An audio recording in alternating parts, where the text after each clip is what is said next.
திருப்பதினு பக்தர்களால் வணங்கப்படும் உப்புளியப்பன் ஆலய திருத்தேரோட்டம் வெகு சிறப்பாக நடைபெற்றது. கோவிந்தா கோவிந்தா முழக்கத்துடன் பக்தர்கள் திருத்தேர் வடம் பிடித்தனர்.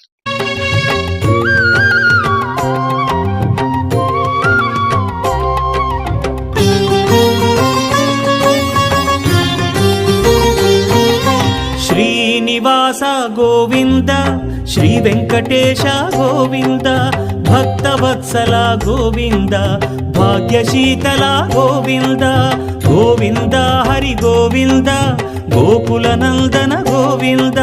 శ్రీనివాస గోవింద శ్రీ వెంకటేశ గోవింద శ్రీనివాస గోవింద శ్రీ వెంకటేశ గోవింద. வசந்தம் கிங்ஸ் மார்ட், ஆயிக்குளம் ரோடு, கும்பகோணம். என்றும் உங்கள் வாழ்வில் வசந்தம் வீசட்டும். சுடர் மாற்றுத்திறனுடையோர் இல்லம், திருச்சேரை, கும்பகோணம்.